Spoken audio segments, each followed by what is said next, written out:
Good evening friends, welcome again to Dharmantara channel. दोस्तों, आज फिर यस बैंक ने नीचे की चाल दिखाई है और बैंक निफ्टी जब ऊपर जाता है तो ये नीचे जाता है।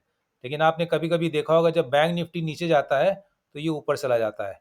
तो इसकी चाल जो अभी पकड़ पाना बहुत मुश्किल हो गया है।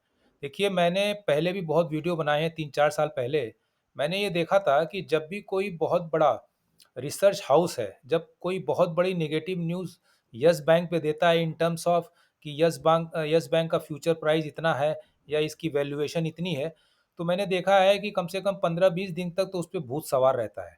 अभी आपने देखा होगा, जो गोल्डमैन सैच की रिपोर्ट आई है 16 रुपए वाली, एक्चुअली गोल्डमैन सैच ने यस बैंक का टारगेट नहीं घटाया है। उन्होंने ये बोला था कि जो हमने पहले 16 रुपए का टारगेट दिया था, वो हम उसको मेंटेन करते हैं। आपने देखा था कोटक की भी एक रिपोर्ट आई थी, कोटक सिक्योरिटीज़ की यस बैंक पे, जहाँ पे उन्होंने यस बैंक का टारगेट जो है 19 किया था। इनफैक्ट ये रिपोर्ट जब यस बैंक का रिजल्ट आया था उसके बाद रिपोर्ट आई थी, वहाँ भी अगर आप पूरी रिपोर्ट पढ़ेंगे, इनफैक्ट उन्होंने टारगेट बढ़ाया है। पहले 16 का टारगेट उन्होंने दिया था, उसको बढ़ाकर उन्होंने 19 किया। लेकिन अभी की जो प्रेज़ेंट प्राइस है यस बैंक की, उससे तो ये टारगेट बहुत कम है। तो लोगों के दिमाग में ये बैठ जाता है, कहीं ऐसा तो नहीं है कि रिपोर्ट सही है, और इसी का फ़ायदा जो पंटर्स उठाते हैं और शॉर्ट की दिशा में ट्रेड लेते हैं। क्योंकि देखिए, एक नेगेटिव सेंटिमेंट तो मैक्रो लेवल पे जो रिसर्च की कंपनियां हैं, जैसे गोल्डमैन सैच या कोटक सिक्योरिटीज ने, उन्होंने एक नेगेटिव सेंटिमेंट बना दिया।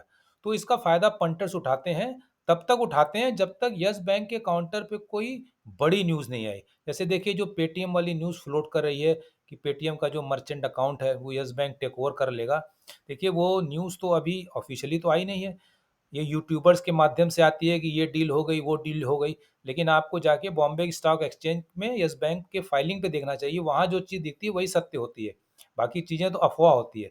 अभी 15 मार्च तक उसमें समय है, अगर वो न्यूज़ आ जाती है, तो आप मान के चलिए यस बैंक के काउंटर पे बहुत भयंकर तेज़ी होगी। देखिए, आज भारतीय बाज़ार जो थे, बैंक निफ्टी की वजह से थोड़े प्लस में बंद हुए।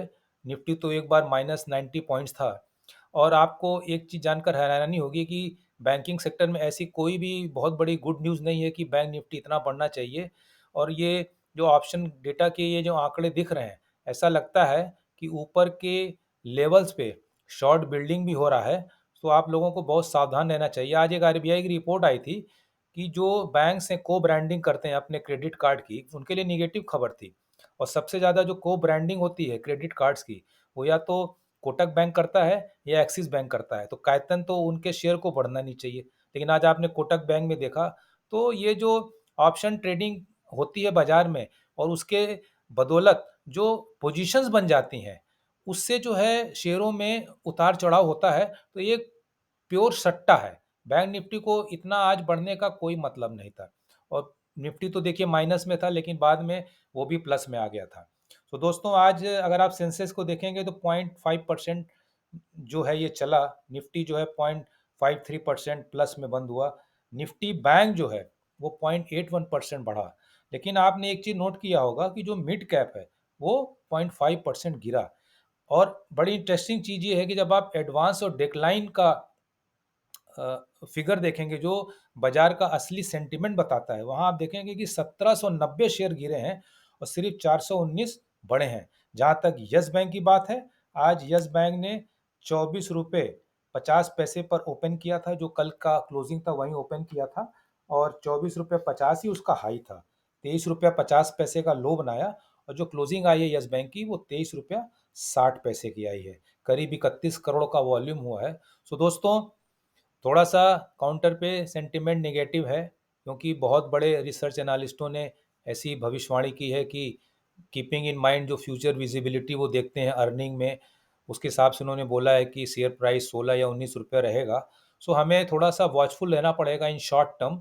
लॉन्ग टर्म में तो आप देखिए, जब मॉर्गन स्टैनले ने 27 रुपये में खरीदा है, तो कुछ सोच समझ कर ही खरीदा होगा। बट मॉर्गन स्टैनले ने बहुत लॉन्ग टर्म के लिए शेयर खरीदे हैं। अगर किसी को यस बैंक में आज शेयर खरीदना है, परसों बेचना है, तो उसका नज़रिया दूसरा होता है।